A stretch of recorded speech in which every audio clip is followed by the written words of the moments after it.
Happy marriages can be happier, and shaky marriages can mend. Specific insight and custom codes work. Fix love now. It's the Marriage Code Podcast. Thank you so much, guys, for joining us again today.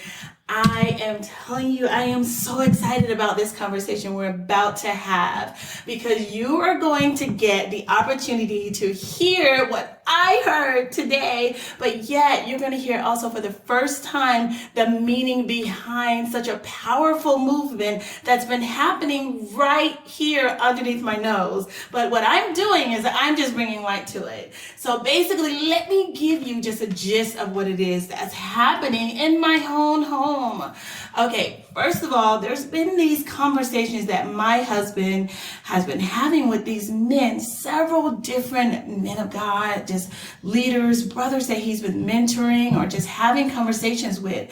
And it never fails. Over the past few weeks, these conversations have been taking on a different turn. He's been leaving the conversations with like this overwhelming just expression of love and gratitude towards these other men. And it's been unique but strange, if you get it, but powerful at the same time.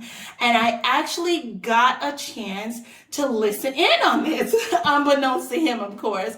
I mean, like any good wife, you hear your husband in a passionate uproar, you're gonna be a good wife and be nosy. Am I right? So that's exactly what I did. So as I listen closely as he's having the conversation, I hear him going in on this young man or this gentleman, and he's saying, but they won't show you on the news now, will they?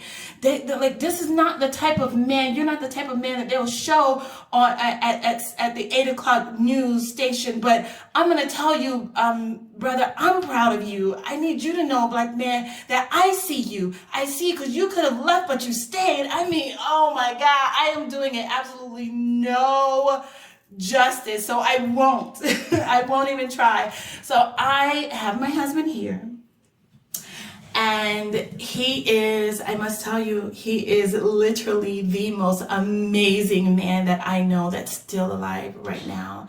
And I am absolutely so proud of him and what he's doing, and just the power and the influence that resonates over him as I hear and feel these conversations taking place in my home. I mean, the energy alone, it's so much power present. So you guys are going to hear at the same time that I hear, because babe, I just gotta know, like, the conversations, just what inspired it, like it's like a movement, because I hear you just pouring into several different gentlemen's lives of just words of power and affirmation just constantly, and you're so confident that this is what they need. And so I need to know from you, babe, like what inspired what I'm calling a movement. So yeah, please. Well, thank you, baby. Yes. It's interesting because it's similar to what you just did. When you were just talking about me, mm-hmm. I felt me coming alive. Like I woke up, even though I know that you feel that way. Well, I hope you do anyway. But it just to hear it again mm-hmm. does something. I feel like words are a currency that doesn't really get the proper. What's the way I want to put this? It's a currency that doesn't get the weight that it deserves.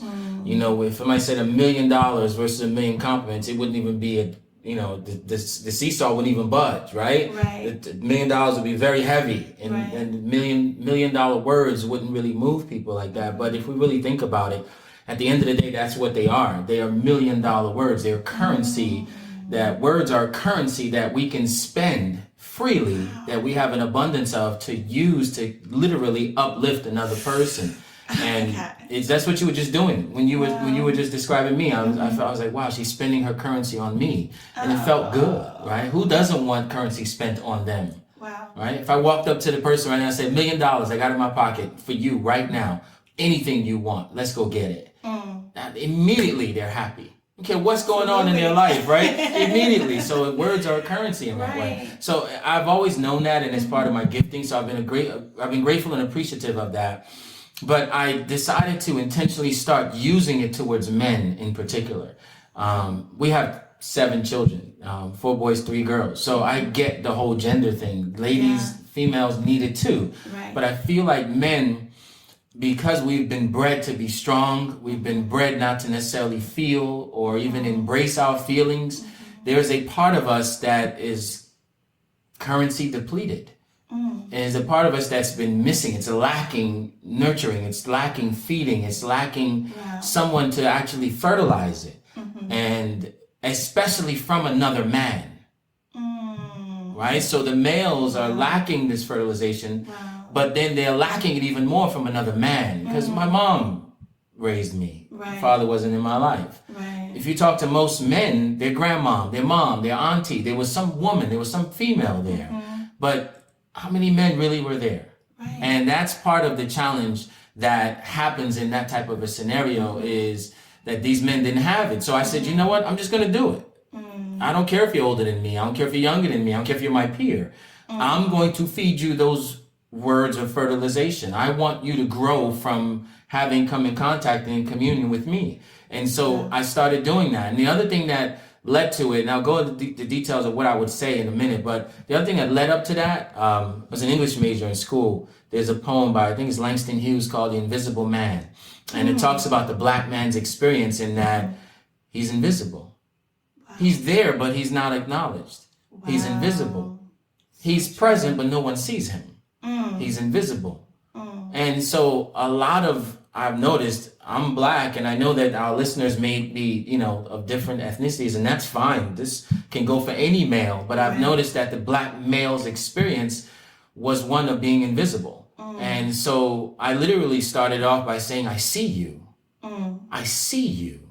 And when you tell someone you see them, I'm acknowledging not only your presence, but your life force. Yes. I'm acknowledging your existence. You're not invisible. I'm acknowledging you down to the core of the atoms in your body, that I see you. It communicates that. It communicates I love you. It communicates that I'm grateful for you.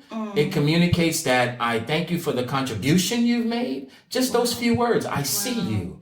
And every time I would say it to a guy, because I would never let him see me coming, right? We would have a conversation, and then we're talking about business or kids or something. At the end is when I would say it, and I would just let the Holy Spirit lead me. I would start off by saying, brother, I see you.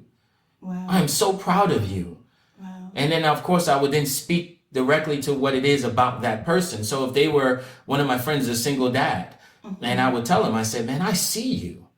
Do you know how many men chose to run and you stayed? My father chose to run and you stayed. Brother, I see you. Let me thank you for all those men who wish that they stayed. Let me thank you for all those children who wish that their father stayed. You stayed, brother. And God bless you, man. And I want you to know that you're the type of man that I will talk about on my news. CNN may not put you on their news channel. They might find that broke one of us, the one who wasn't educated properly, the one who fits the stereotype, and that's who they'll commercialize. But you, brother, I see you. And I want you to know that your story is not just to you or for you. It's also present for me. And so anyway, it's crazy. I'm getting sweating and getting all worked up thinking about this right now, because it really is deep for me. I even felt myself welling up a little bit, because it's serious.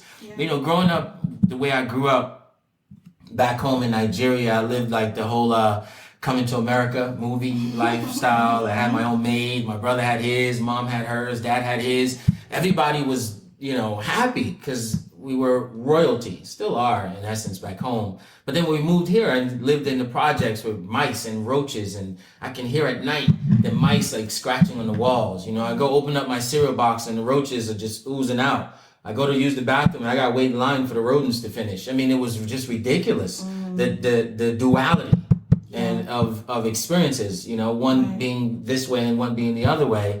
And when I was in that situation, I had certain experiences that I didn't understand. And as an example, if there was a black man who was dressed really well, had on really nice white sneakers, and somebody stepped on him, now there was a fight that was going to break out because someone stepped on his sneaker. Or if someone was looking at someone else, a little too long. Again, two men. One just happened to be staring. Maybe he was admiring his shirt. Maybe he was checking out his haircut. I don't know. But I've seen this happen where one is just looking at the other. No, nothing weird about it. But the guy who's being looked at is literally says, "What are you looking at?" And those are fighting words. And now before you know it, there's an altercation. But then I got older and I started realizing that, you know what? Yes, there was slavery in this country.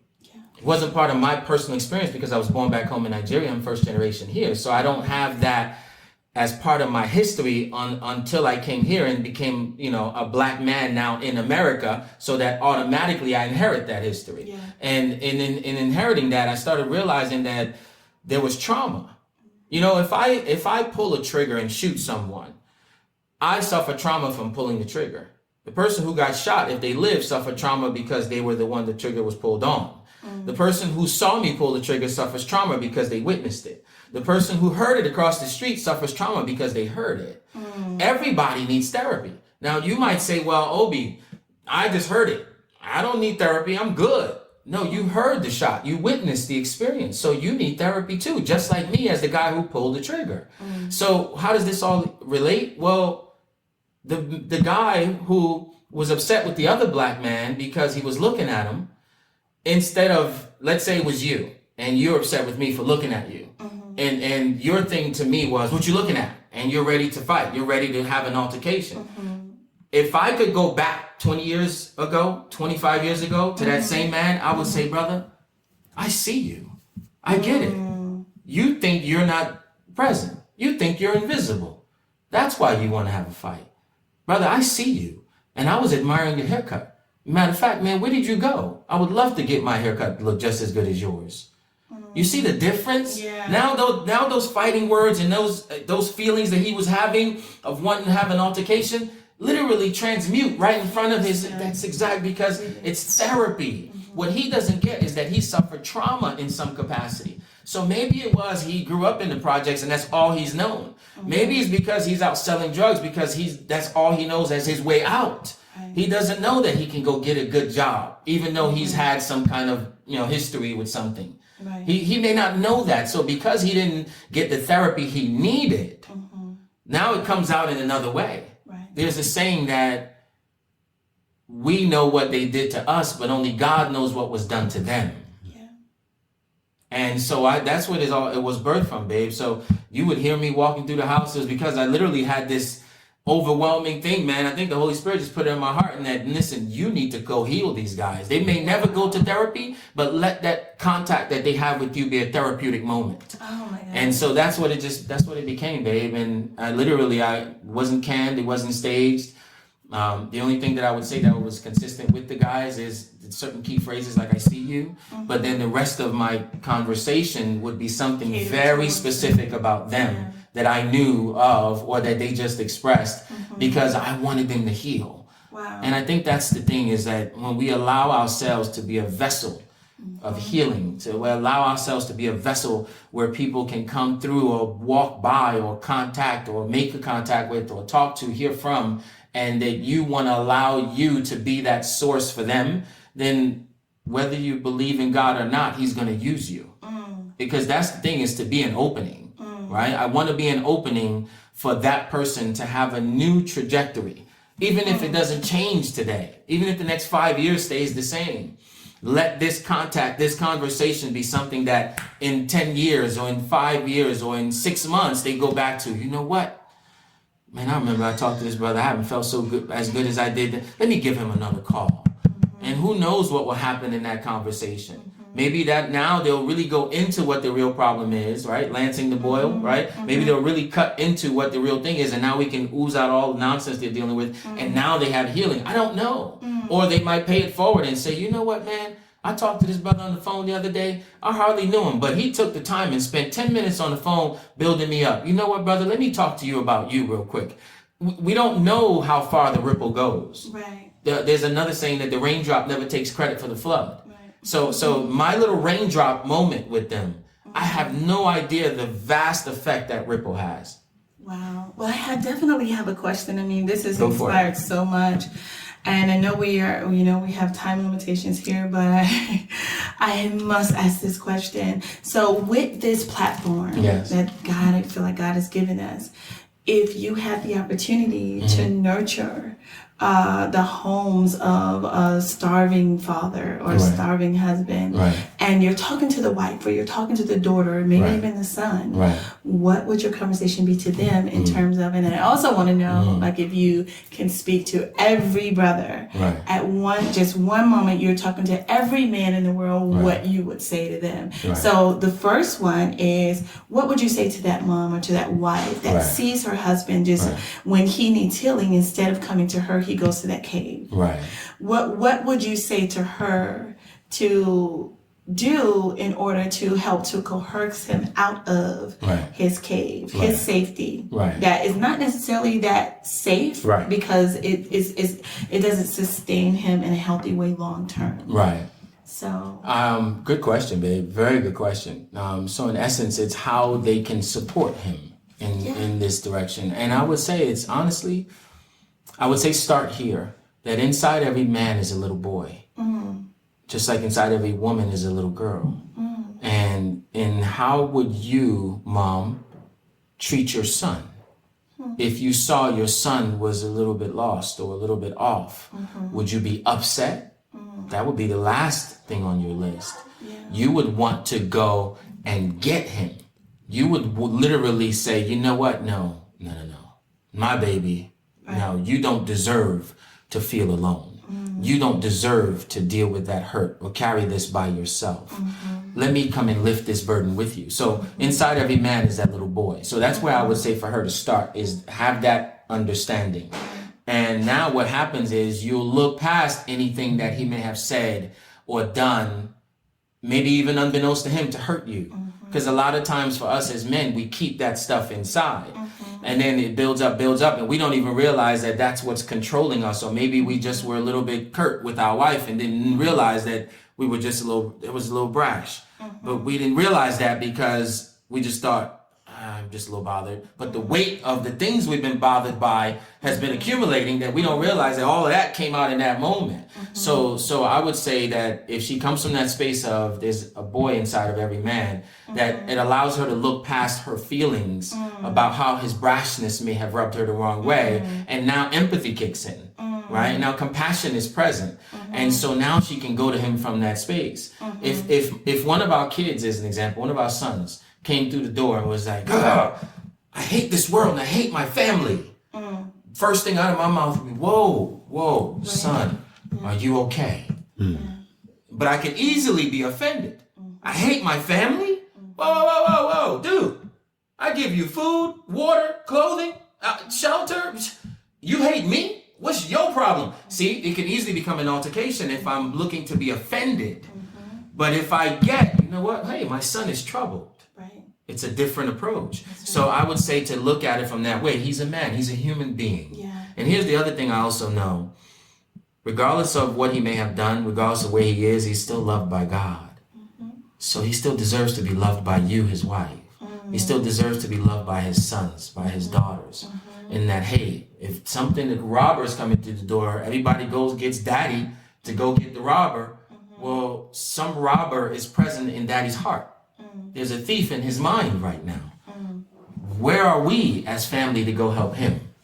That's what the advice I would give. That's so beautiful. Thank you, honey. And in terms of your other question, in terms of, go for it. You want to say go. I mean, before we transition to the other question, I cannot let you move on without just saying that is absolutely beautiful. And thank you so much for that, because I know in talking to women quite often, they don't know. They're just troubled. It's almost like, oh, well, he's doing this, that's what he does. He doesn't come home at night, or he goes to the cave, or he travels all the time. It's always a reason why. But what I'm getting from you, or a thing that they do, but what I'm getting from you is that there's a reason why. That's that thing that they do. That's right.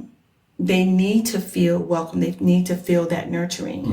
So I guess the only thing I would say for that, in encouraging the wives or the mothers or whomever that's listening to this right now, which I pray to God, it gets into the right ears, into the right homes. is that when you have that issue, because I see a lot of women have that challenge with being afraid to go to their husbands because that's his retreat, and usually they get resistance. When you have that challenge, I would say pray and ask the Holy Spirit to prepare that space for you, because again, I remember when we first got married, babe, I was afraid to go there with you. I thought men didn't have feelings.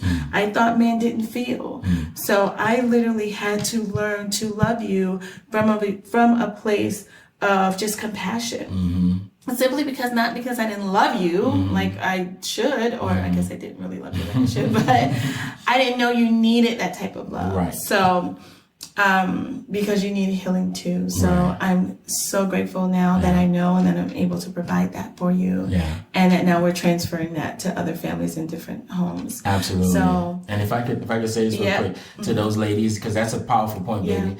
The cave you fear to enter holds the treasures you seek. I'll repeat it. The cave you fear to enter holds the treasures that you seek. Right. So you're right. You're right. And I hate to use this analogy, but I'll use it for the visual, because I like to speak in pictures. We're such a TV, YouTube-driven society.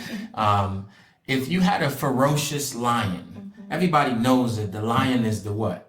The king of the jungle, right? Yes. There's a saying that a lion doesn't have to roar. He just walks through the jungle.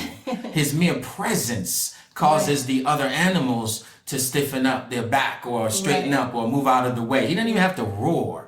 And so when you have a wounded lion, if he's already the king and has all his power, and you have a wounded lion, he's ferocious. He's scary. So I can appreciate the woman's feeling in that she's afraid to approach him. But watch this. Have you ever watched on TV? How do they approach a wounded lion or a wounded animal? They do it with love. They do it with love. Because here's what you got to get. It's the opposite thing that will control it. I can't go get a match to put out a fire. I go get what? Water. The opposite thing tames it. So if the lion is in that ferocious place, or the woman senses that, oh my gosh, he might kill me, or he's so mad right now, or you know what, I know him and he tends to just go, or he's gonna go off, I don't even want to deal with it. That's the ferociousness. Let's all categorize that as ferocious. So how do you approach that? The person walks up to the lion very slowly. Because in that approach, they're communicating safe. That's what they're in, non-verbally sharing with the lion. I'm not here to hurt you. And they put their hands out so the lion can see, right? And so they approach slowly. They might even hand the lion a piece of meat. They're giving the lion something that they know the lion loves, so that the lion can put its guard down and know, I'm not here to hurt you. I can tell you're wounded, but I'm not here to cause any more injury. Matter of fact, I'm here to help your injury. And in approaching that way, what does the lion do? He may even, and then you get close enough and you hand him the meat and he takes it and he eats it. And now he starts licking you. Even a wounded animal, wounded dog, they'll start licking you now. It's their communication back to you that I get, you're safe. So what does this look like when she's approaching a husband? Hey, approach him from that space of love. Use your sweet voice. Use that influence that God gave you. That's a sixth sense or power that women possess, is that ability to just come from empathy, come from compassion, come from the opposite thing that quenches the fire, the ferociousness, the very thing she's afraid of. She has the equipment inside to combat it. So if a woman recognizes that power of hers, that fear will dissipate, because I already have my fire extinguisher. It's built in.